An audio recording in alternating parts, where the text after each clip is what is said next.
달려든다 하는구나. 아멘.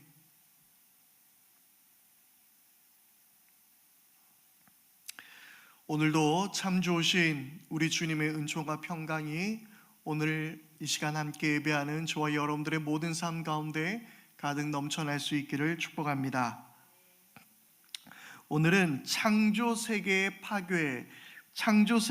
파괴라는 제목으로 우리 이 시간 예레미야의 말씀 계속해서 이어가도록 하겠습니다. 예레미야가 하나님의 말씀을 예언한 이유가 무엇이겠습니까? 그 유다를 향해서 하나님의 말씀을 그렇게 욕을 먹어가며 핍박을 받으면서 그렇게 하나님의 말씀을 선포한 이유가 무엇이겠습니까? 바로 그것은 임박한 하나님의 심판을 그들 가운데 선언함으로써 뭘 원하는 거예요? 야, 이제 니네 다 죽었다. 이제 내 너희들 그렇게 까불 때 알아봤다. 이제 한 놈도 남기지 않고 하나님이 다 너희들 다 청소해 버릴 거다. 그렇게 속 시원하게 이야기하고 싶어서 예레미야가 예언했던 것인가요? 아닙니다. 예레미야가 예언한 이유는, 하나님의 말씀을 선언한 이유는 회개하고 돌아오라는 것입니다. 하나님의 심판이 너의 앞에 있기 때문에 지금 너희는 하나님 앞에 돌아오라. 그래서 우리가 지난 말씀을 통해서 다시 한번 우리가 복귀해 보자면, 북이스라엘 향한 하나님의 말씀은 뭐예요? 그저 돌아오라는 거예요. 내가 너희를 회복시켜 주겠다. 너희가 다 사라진 것처럼 느껴지지만 그러나 너희를 다시 회복시켜 주겠다는 것이 하나님의 메시지였습니다. 그런데 유다를 향해서는 무엇입니까? 막 강렬한 심판의 메시지를 쏟아부었죠. 이유가 뭐예요? 아직 심판이 도래하지 않았기 때문이에요. 그 말은 심판이 오기 전에 회개하고 돌아오라. 하나님께서는 요나를 통하여 니느웨에게 말씀을 전하였을 때에 니느웨 백성들이 회개하며 주님께 돌아왔고 하나님께서는 심판을 유보하셨습니다. 그래서 이 유다를 향한 예레미야의 이 외침, 이 선포는 회개하고 돌아오라는 것입니다. 자, 그러면 여러분께 다시 한번 물어보겠습니다. 예레미야는 그렇게 그 시대 안에서 하나님의 말씀을 선포한 이유가 백성들을 회개하고 돌아오게 하기 위해서. 그러면 성경의 예레미야서를 기록한 이유는 뭐겠습니까? 그러니까 예레미야서를 당시에 기록한 이유가 무엇이에요? 왜 예레미야서를 기록을 했을까요? 예레미야의 말씀이 선포되는 때는 회개하고 돌아오라는 게 목적이에요. 그러면 예레미야서를 쓴 이유는 뭐예요? 예레미야서가 쓰여질 당시, 그러니까 이걸 읽는 독자들은 어떤 상황이에요? 이미 다 멸망을 당했어요. 다 망해버렸어요. 그러니까 돌아오라는 의미가 사실은 이미 늦었어요. 이미 늦었는데 무엇입니까? 하지만 늦었어. 그렇지만 왜 심판을 받았는가를 깨닫고 회개하고 너희들이 다시 하나님 앞에 나오라는 거예요. 그러니까 왜 심판의 이유가 무엇인가?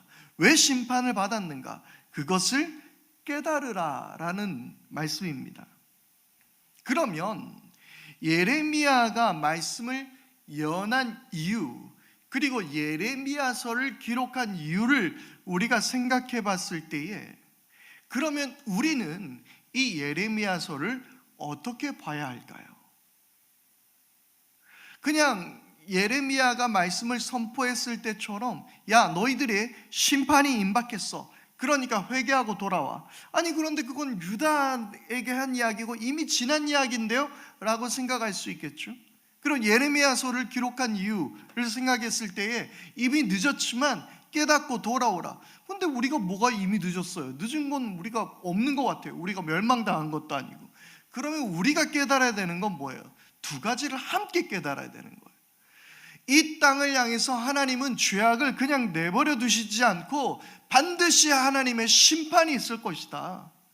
예수 그리스도의 은혜가 아니고서는 너희들은 모두가 심판 아래 있다. 하나님의 이 엄청난 심판 앞에서 어느 누구도 자유롭지 못할 것이다 라는 그 말씀과 함께 왜 유대 민족이, 왜 이스라엘이 멸망했는지를 살펴보고 하나님이 그럼 오늘 우리에게 원하시는 삶은 무엇인가? 오늘 우리는 이 땅 가운데서 어떻게 살아야겠는가? 라는 것을 돌아보라는 것입니다. 그리고 마찬가지로 예수 그리스도께서 이 땅에 재림하심으로 말미암아 하나님의 종말 역시 머지않았다라는 것을 우리에게 일러주고 있는 것이라는 사실입니다. 그래서 회개하라, 하나님의 심판이 있을 것이다 라는 말씀을 오늘 우리에게도 마찬가지로 마치 세례 요한이 회개하라, 천국이 가까이 왔다 라고 그렇게 외쳤던 건, 예수 그리스도께서 또한 그렇게 말씀하셨던 것처럼 우리 역시 마찬가지로 임박한 하나님 나라의 그 예수 그리스도의 재림, 그리고 이미 임한 하나님 나라, 그리고 완성될 하나님 나라, 이 모든 것을 바라보면서 이 두 가지 의미를 우리가 함께 새겨야 한다라는 이야기입니다. 지난주 우리는 예레미야서의 말씀을 통해서 무엇을 깨달았습니까? 예레미야의 참 인상 깊은 이 탄식이었죠. 예레미야가 정말 그 고통 가운데 신음하는 것, 그것이 단지 그냥 아파하는 것이 아니라 아이고 배야, 창자가 뒤틀려서 견딜 수 없구나. 아이고 가슴이야, 가슴이 못이 뛰어서 잠자코 있을 수가 없구나. 단지 마음으로만 아파하는 것이 아니라 예레미야는 이것이 그러니까 고통으로, 진통으로 찾아온 거예요. 단지 아픈, 그러니까 아우 마음 아파, 그게 아니라 너무 마음이 아팠기에 그냥 모든 몸에서 파리가 자꾸 날아다니죠. 모든 이 고통 안에서 진심으로 아파하다 보니 몸이 아픈 거예요. 그래서 지난번에 우리가 함께 나눴던 이 창자라는 말이 우리 말에 뭐라 그랬어요? 애탄다, 애탄다, 애타는 심정, 애간장이 녹는다. 바로 그런 이야기를 우리가 했습니다. 정말 하나님의 마음을 아는 사람은 정말 아파합니다. 세상을 바라보면서 단지 아유 세상이 왜 이래 라고만 이야기하는 것이 아니라 하나님의 눈물과 하나님의 마음으로 진정으로 눈물을 흘리고 아파하고 괴로워하는 것입니다. 그 가운데 우리는 또한 주의 뜻을 지키며 또한 그 말씀을 전하는 사람들이 되는 것이죠. 그래서 우리가 중요한 것이 있다면 하나님을 우리는 진정으로 알아야 한다라고 그랬습니다. 그래서 22절의 말씀은 무엇이었습니까? 나의 백성은 참 어리석다라고 이야기했어요. 왜 어리석어요? 하나님을 모른다라는 거예요. 교회를 열심히 다니고 신앙생활을 열심히 한댔지만 정작 하나님을 몰라요. 우리에게 부족한 것은, 우리가 죄악에 머물고 있는 것은 어쩌면 하나님을 우리가 진짜 모르기 때문에, 우리가 왜 예배하는데 열심히 있지 못하고, 왜 우리의 마음과 정성과 우리의 힘과 우리의 모든 것을 다해서 하나님을 예배하며 하나님께 모든 것을 드리며 하나님을 위하여 우리는 살지 못할까? 이유는 하나님을 모르기 때문에 그런 겁니다. 복음을 모르기 때문에 그런 거예요.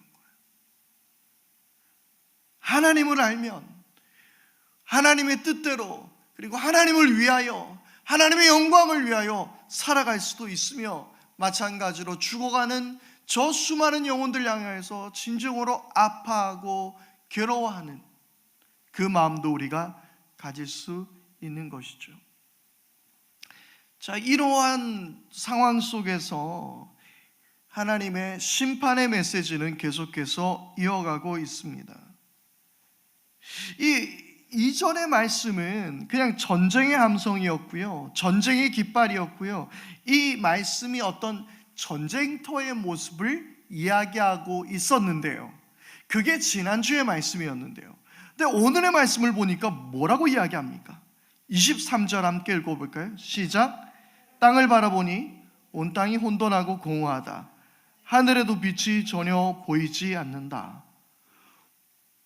지금 이때까지의 말씀은 북으로부터 이 심판의 사람들이, 그러니까 그 민족들이 내려와서 전쟁 가운데서 너희를 멸할 것이다라고 이야기했는데, 이제는 이것이 단지 유대 땅에만 국한된 이야기가 아니라는 것을 우리에게 일러주고 있습니다. 땅을 바라보니 온 땅이 혼돈하고 공허하다. 하늘에도 빛이 전혀 보이지 않는다. 이 하늘에 빛이 보이지 않는다라는 걸 우리가 단지 이 말씀을 그대로 받아들인다면 어떤 의미예요? 아니, 빛이 보이지 않으면 이 유대 땅에만 보이지 않을까요? 전 지구적인 문제가 일어난 거죠. 아니, 전 우주적인 문제가 일어난 거죠. 그거 아닙니까? 그러니까 이 인간의 죄악, 그리고 이 심판, 이 모든 것은 그 땅 한 곳을 향한 것이 아니라 바로 모든 창조 세계를 향해 있다라는 것을 우리는 깨달아야 돼요. 우리의 죄악은 단지 우리에게만 머무는 게 아니에요. 우리만 그냥 하나님의 심판을 받고 우리만 그냥 하나님의 복을 못 받고 사는 것, 그것이 아니에요. 모든 창조의 질서가 무너지게 되는 것입니다. 근데 누구 때문에요? 누가 했는가는 중요하지 않아요. 무엇 때문에가 중요한 거예요. 무엇 때문에요? 인간의 죄로 인하여. 인간의 죄로 인하여. 인간의 죄악으로 피조세계가 고통에 빠졌습니다. 그래서 로마서 8장 19절을 보면요, 이렇게 말씀하고 있습니다. 피조물은 하나님의 자녀들이 나타나기를 간절히 기다리고 있습니다. 이 모든 피조세계가 고통 가운데 있어서 저들이 신음하고 있어요. 함께 신음하고 해산의 고통을 겪고 있다라고 로마서 8장은 말씀하고 있습니다. 그래서 그들은 하나님의 자녀들이 이제 나타나기를 원하고 있고, 그들을 통하여 모든 창조 세계가 회복되어지기를 간절히 바라는 거죠. 하나님 나라의 완성은 모든 피조 세계가 회복되게 되는 줄 믿습니다. 이것이 하나님 나라입니다. 그래서 우리는 그 하나님 나라를 이 땅에 살아내기 위해서 단지 우리만 잘 먹고 잘 사는 게 아니죠. 모든 피조 세계와 함께. 우리 갑자기 그 녀석들 이름이 장미인가요? 딸기인가? 장미 맞나요? 양이들, 딸기. 뭐 먹는 거였던 것 같기도 하고, 뭐 빨간 것도 생각나기도 했는데 그게 합쳐져 있었나 봐요. 어쨌든 이 땅에 있는 우리와 함께 사는 반려동물은 당연하고, 뿐만 아니라 이 세상에 거하는 모든 세상의 피조물들이 다 회복되게 되는 세상. 어쩌면 우리의 몸까지도 완전히 회복되는 하나님 나라, 우리가 그것을 바라보면서 또 오늘 우리는 이 땅을 또한 그렇게 살아야 하는 것입니다. 그래서 그들과 함께 우리 모두는 주님 오실 때 회복되게 되겠지만, 그때까지 그 모든 것들과 함께 하나님 나라를 누리며 또한 살아내며 그렇게 주님 오실 날을 기다리는 거예요. 그래서 인간의 죄악과 피조 세계는 결코 무관하지 않다는 것, 우리 때문에 이 지구가 아파하고 있다는 것, 그리고 모든 전쟁은 모든 폭력은 이 모든 창조 세계를 더럽히고 있다는 사실을 우리는 제대로 깨달아야 하는 것입니다. 어떻게 파괴하고 있습니까? 오늘 말씀은 23절에 아까 우리가 봤었는데요, 23절을 읽어보니까 어떤 말씀이 떠오릅니까? 23절, 땅을 바라보니 온 땅이 혼돈하고 공허하다. 하늘의 빛이 전혀 보이지 않는다. 어디서 많이 봤던 말씀과 좀 오버랩되지 않습니까? 바로 창세기 1장과 오버랩이 되죠. 땅이 공허하고 혼돈하며 흑암이 깊음 위에 있고, 바로 그 가운데서 하나님이 온 세상을 창조하시고 빛이 있으라 하시며 빛이 있었죠. 오늘 말씀에도 보니까 이 말씀이 차례대로 그대로 대치됩니다. 땅을 바라보니 온 땅이 혼돈하고 공허해요. 하나님은 무질서한 것, 이 혼돈하고 공허한 것을 질서 있게 하셨고 빛이 있으라 하셨을 때에 빛이 있었죠. 그런데 말씀에는 혼돈으로 바뀌었어요. 빛도 사라졌습니다. 그리고 산들도 진동하고 언덕도 요동해요. 그리고 25절 보니까 사람이 하나도 없어요. 하나님이 만든 사람도 사라집니다. 하늘을 나는 새, 하나님이 창공을 하늘이라고 지으셨죠. 저녁이 되고 아침이 되니 이튿날이 지났다라고 기록하고 있습니다. 그런데 그 하늘이 사라졌대요. 하늘이 사라지고 하늘을 나는 새도 모두 날아가고 없었어요. 재미있는 것은 또한 이 새도 무엇입니까?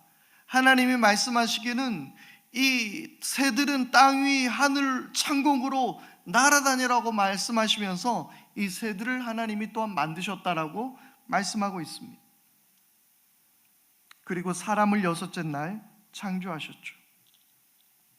혼돈과 공허, 그리고 빛, 하늘, 땅, 새, 사람, 이 모든 것이 바로 하나님께서 창조하셨던 것들이며 창조의 모습과 그 상황을 보여주고 있는 것인데, 오늘 이 예레미야의 말씀은 그것이 하나씩 다 사라져버리게 되는 것입니다.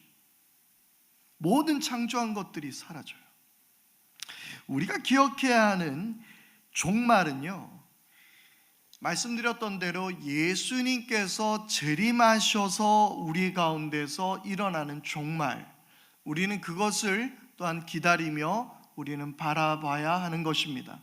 또한 우리가 상식적인 종말도 있어요. 이것은 우리 그리스도인들이 믿음으로 갖는 종말이 아니라 당연히 찾아오는 물리적 종말이 있다는 거예요. 여러분, 우리가 지구에서 이 지구가 얼마나 견딜 것 같습니까? 많은 학자들이 이야기하기에는 만약에 50억 년이 지나면 지구는 이 태양이 계속 팽창하거든요. 그래서 태양이 지구를 다 잡아먹을 거예요. 그런데 그렇게 하기 전에 이미 한 5억 년 정도만 돼도 그 태양이 뜨거워져 가지고 지구는 이미 살 수 없는 지경이 될 겁니다. 혹시 마음속에 나 5억 년은 살 텐데 그때까지 큰일 났다, 난 이제 어떡하지? 나 5억 년도 못 산단 말인가, 이렇게 고민하시지는 않겠죠. 우주에 보면 실제로 우리 태양계와 같은 그러한 것들이 많이 있습니다. 그런데 그것들이 지금도 사라져가고 있어요. 폭발하고 있고. 우리가 이 세상을 살아가면서 이런 물리적 종말도 당연히 있는 거예요. 끝은 있습니다. 모든 창조한 것들이 사라지게 될 겁니다. 그러나 우리가 바라봐야 될 것은 이런 물리적 종말을 넘어선 예수 그리스도의 오심, 그래서 모든 것을 회복시키시는 것을 우리는 바라고 소망해야 하는 것입니다. 인간의 죄악은 모든 창조의 세계의 질서를 무질서함으로 바꿀 겁니다.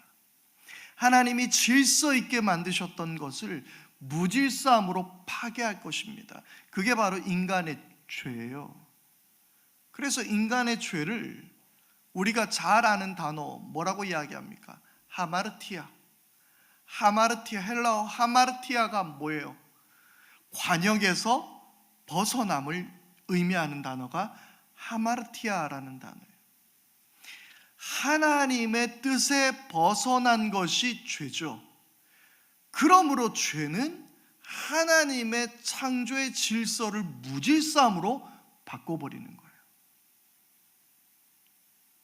하나님이 원래 만들었던 서로 사랑하게 하고 서로를 위하여 살며 서로를 존중히 여기고 섬기며 예수님께서 그걸 보여주셨잖아요. 그런데 그렇게 살게 하지 못하는 게 뭐예요? 우리의 죄예요.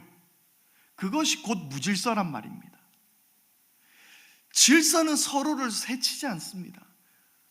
이 은하계를 보십시오. 이 우주를 보십시오. 질서 있게 움직이기에 해치지 않아요. 질서가 있어요. 그런데 죄는 이 질서를 파괴해버린 거예요. 그렇게 파괴한 이 세상, 이러한 참혹한 이 심판 안에 있었던 우리의 세상을 향하여 주님 하나님께서는 27절 이렇게 말씀하고 있습니다. 27절 함께 읽겠습니다. 시작. 나 주가 말한다. 내가 온 땅을 황폐하게는 하여도 완전히 멸망시키지는 않겠다. 아멘. 주님께서 내가 온 땅을 황폐하게는 할 건데, 심판으로 온 세상을 황폐하게는 할 텐데 완전히 멸망시키지는 않겠다라고 말씀하세요. 이 얼마나 은혜로운 말씀입니까? 이 멸망이라는 단어는요, 성취하다, 마치다라는 단어, 칼라라는 단어에서 파생한 단어인데요. 그래서 이 멸망이라는 말은 종결, 이런 의미도 있지만 목적한 바를 완수한다라는 의미를 또 가지고 있는 단어예요. 그러니까 하나님은 뭐예요? 멸망시키지는 않겠다라고 말씀하는 거예요. 멸망이 무슨 의미도 있다고요? 목적한 바를 완수한다. 그러니까 이 말씀은 뭐예요? 하나님께서 멸망이 목적이 아니라는 거예요. 야, 내가 이제 이것들을 싹 쓸어버렸다. 아이고 속이 시원하다. 내가 저것들 내가 저거 몇천 년을 지켜봤는데 저거 안 되겠더라. 저거 인간 안 되겠더라. 저거 내가 진작에 그냥 치워버렸어야지. 그게 목적이 아닌 거예요. 싹 쓸어버린 게 목적이 아닌 거예요. 야, 내가 이제 내 일을 완수했어. 저 유대놈들 저것들 내가 싹 쓸어버렸어. 끝! 그게 아니에요. 멸망시키지 않겠다라는 말은 멸망이 하나님의 목적이 아니라는 말이에요. 황폐하게 해놔도 내 목적은 끝난 게 아니야 라는 이야기. 내 목적을 완수한 게 아니야. 결국 이 목적의 완수는 언제 이루어졌습니까? 바로 예수 그리스도께서 십자가에 못 박혀 죽으시면서 뭐라고 말씀하세요? 다 이루었다라고. 예수 그리스도의 사랑으로서, 그 십자가의 사랑으로서 하나님의 이 목적은 이미 이루어 주신 줄 믿습니다. 그리고 하나님은 장차 이 목적을 완성시키실 것입니다. 그러니까 이 목적이라는 이 말씀은 그냥 우리가 생각하면 그런 거 있죠. 진짜 나쁜 인간은 사형시키면 안 된다 그러잖아요. 딱 죽기 직전까지 때려가지고 그냥 팍팍 때려놓고 이제 야 정신 차려 해가지고 살려놓고 딱 다시 푹 때리고 또 죽기 직전까지 그렇게 해야 된다라고 생각하잖아요. 살려놓고 또 때리고. 그게 목적이 아니란 이야기. 이스라엘 백성들을 죽을 때까지 그렇게 해놓고 나중에 다시 이게 아니라 하나님의 목적은 이들이 회개하고 돌아와서 하나님 나라 백성으로서 살아가는 것, 그걸 하나님 원하고 계신다라는 거예요. 그런데 이스라엘 백성들은, 이 유대의 백성들은 어떻게 할 거라고 말씀하고 있습니까? 참 환장을 노릇입니다. 30절 말씀 한번 보겠습니다. 30절 말씀입니다. 함께 읽겠습니다. 그런데 너 예루살렘아, 내가 망하였는데도 내가 화려한 옷을 입고 금폐물로 몸단장을 하고 눈화장을 짓게 하다니 도대체 어찌 된 셈이냐? 너의 화장이 모두 헛일이 될 것이다. 너희 연인들은 너를 경멸한다. 그들은 오직 너를 죽이려고만 한다. 여러분, 이 말씀의 의미가 무엇일까요? 이 말씀은요, 이미 망했어요. 망했는데 지금 화려한 옷을 입고 금폐물로 몸단장을 하고 눈화장을 짓게 해요. 이 뭐 할 때 이렇게 하는 겁니까?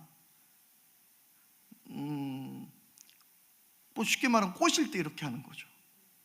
유혹하려고 하는 거예요. 누구를? 자신을 멸망시킨 이들을. 즉 하나님의 백성들이 이렇게 멸망을 당했는데도 돌아오지 않고 오히려 자기를 멸망시킨 강대국과 함께 손을 맞잡으려 하고 있는 거예요. 오히려 그들과 붙어 먹으려고 하는 거예요. 말씀에 이 이스라엘은, 이 유대는 하나님의 뭐예요? 우리가 예레미야 1장부터 우리가 살펴봤을 때 뭐라고 했습니까? 신부라 그랬어요. 신부. 결혼한 사이예요. 그런 언약 관계예요.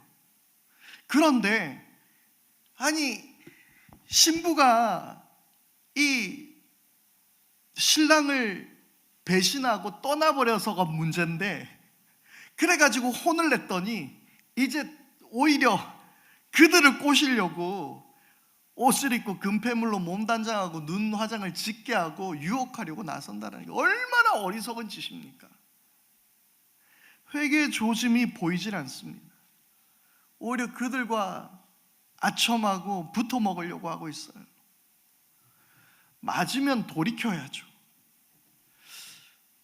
너 그러면 맞아 라고 이야기하면 걔들도 알아들어요. 맞으면 처음에는 모르지만 자꾸 그게 반복되면 아, 내가 이거라면 맞는 거구나. 동물들을 때리라는 이야기가 아니에요. 예를 들어서 그렇다는 거예요. 그런데 분명히 이거 하면 너 맞아 라고 이야기했는데 그러면 맞았어요. 그러면 그 다음엔 알아야죠. 아, 내가 이거 하면 맞는 거구나. 그러면 안 해야죠. 그런데 왜 맞는지 이유를 모르는 거예요. 깨달으려고 하는 마음이 없는 거예요. 아예. 비슷한 예가 있습니다. 예수님께서 자신이 죽으시고 사흘 만에 부활하실 것을 계속 말씀하셨죠. 그러면 제자들이 그 말씀을 들었다면, 제가 지난번 설교에도 말씀드렸습니다마는 상황이 딱 벌어지고 있으면 아, 맞아, 예수님이 그때 하신 말씀이 기억나지? 이게 그거야, 그거. 그러니까 우리가 이렇게 도망가지 말고 예수님께 붙어 있어. 예수님 사흘 만에 부활할 거야. 이렇게 머리가 돌아가야죠. 예수님이 말씀하신 대로 됐잖아요. 그런데 다 도망가요. 뭐가 문제예요? 깨달으려고 하지는 않았다는 거예요. 깨달으려고 하지는 않았다는, 당해도 깨닫지를 못하는 거예요. 병에 걸려가지고 병원에 갔는데 엑스레이로 내 몸을 보여주고 이게 잘못됐습니다라고 하는데 깨닫지를 못하는 거예요. 아, 난 아닐 거예요. 그거 내 몸 아닐 거예요. 나 아무 이상 없어요. 난 뭐 지금 아무 문제 없는데 뭐가 문제예요? 어리석은 소리를 하는 거예요. 이 주님께서 말씀하시고 때렸을 때에 그들은 아, 맞아, 예레미야가 했던 이야기 기억나지? 지금이 그 상황이야. 그때라도 깨달아야죠. 그때라도 하나님 앞에 무릎 꿇어야죠. 그런데 지금 뭐 하고 있어요? 오히려 유혹하려 하고 오히려 강대국과 손을 잡으려고 하는 그들의 모습을 보게 되는 것입니다. 주님이 말씀하실 때 깨닫는 은혜가 있게 되기를 바랍니다. 주님이 말씀하셨는데 아직도 세상에서 뭔가를 찾으려고 붙잡으려고 애를 쓰는 어리석은 자들이 되지 않기를 바랍니다. 31절에는 여인의 해산하는 그 고통의 소리를 말하고 있습니다. 이제 이것은 이 보는 것, 예레미야가 보았다라고 이야기하고 있어요. 그런데 이 보는 것을 넘어서서 23절에는 그러니까 땅을 바라보고 하늘을 보고 산들도 보고 둘러보아도 보았어요. 보았는데 그 상황이 펼쳐졌어요.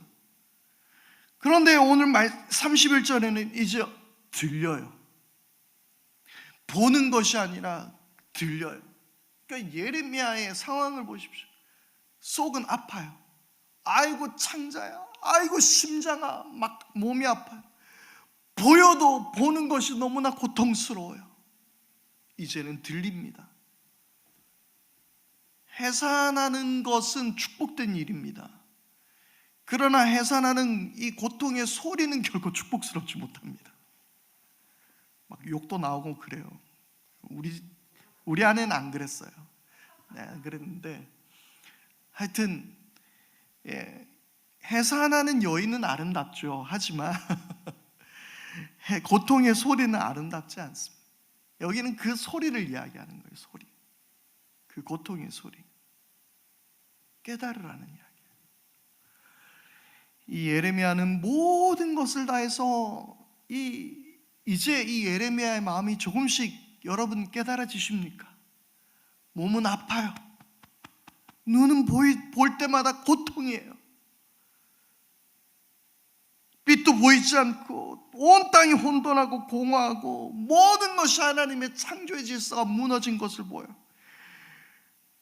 그리고 그 귀로는 해산하는 여인의 고통 소리, 그 신음 소리, 그 비명 소리로 가득한 거예요. 얼마나 예레미야는 이 마음이 아프고 처참했겠습니까? 여러분, 그러나 우리 오늘의 말씀을 기억하십시다. 이 모든 창조 세계가 파괴되는 것, 이것이 우리들의 죄 때문이지만, 그러나 하나님께서는 이 모든 것이 완전히 무질서하게 되고 완전히 다 끝나는 것처럼 보일지라도 이것이 하나님의 목적이 아니라는 것, 오늘도 하나님은 여전히 우리 가운데 말씀하고 있다는 것, 이것이 단지 유대에 일어난 일인 줄 아느냐? 너에게 닥칠 일이다. 이 땅을 향하여 할 하나님의 심판이다 라는 말씀을 기억하면서, 그러나 너희가 돌아오라, 이것이 내 목적이다. 이것을 심판하고 너희를 아프게 하는 것이 내 목적이 아니라 너희가 나에게 돌아오는 것, 이것이 내가 간절히 원하는 것이다 라는 그 주님의 마음을 오늘 저와 여러분들이 함께 깨달을 수 있게 되기를 바랍니다. 오늘 우리들의 모든 것을 주님 앞에 내어드리며 이 시간 주님께 우리 함께 나가십시다. 내가 주인 삼은 모든 것 주님 다 내려놓습니다. 내가 주님께로 나갑니다. 이 시간 우리 함께 찬양하며 함께 우리의 마음을 드리고 회개하며 주님께 나가겠습니다. 아직도 우리의 삶 가운데서 주인 삼았던 것들, 아직도 내가 하나님의 편에 서지 못하고, 아직도 내가 깨닫지 못하고, 마치 힘 있는 자들 때문에, 그 욕심 때문에 내가 무너졌는데 아직도 나는 그 욕심을 붙잡으려 하고 이 눈화장을 짙게 한다고 이야기했던 이 여인처럼 혹시 우리는 그렇게 살아가고 있는 것은 아닌지, 오늘 우리는 깨달으려고 하는 마음이 없이 완전히 마음을 닫아버린 것은 아닌지, 오늘 주님께서 우리를 부르실 때에 우리가 주님과 함께 나가겠습니다.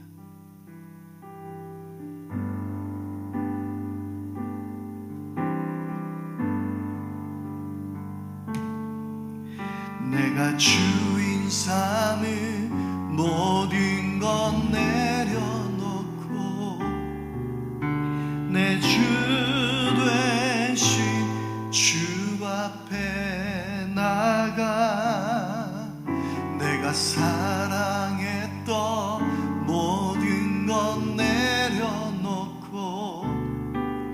주님만 사랑해. 다시 한번 내가 주인 삼은, 내가 주인 삼은 모든 것 내려놓고 내 주 되신 주 앞에 나가 내가 사랑했던 모든 것 내려놓고 주님만 사랑해. 주 사랑, 주 사랑 거친 풍랑에도 깊은 바다처럼 나를 잠잠케 해. 주 사랑 내 영혼의 반석, 그 사랑 위에 서리. 다시 한번 내가 주인 삼은, 내가 주인 삼은 모든 것 내려놓고 내 주 되신 주 앞에 나가 내가 사랑했던 모든 것 내려놓고 주님만 사랑해. 주 사랑, 주 사랑 거친 풍랑에도 깊은 바다처럼 나를 잠잠케 해. 주 사랑 내 영혼의 반석, 그 사랑 위에 서리. 주 사랑, 주 사랑 거친 풍랑에도 깊은 바다처럼 나를 잠잠케 해. 주 사랑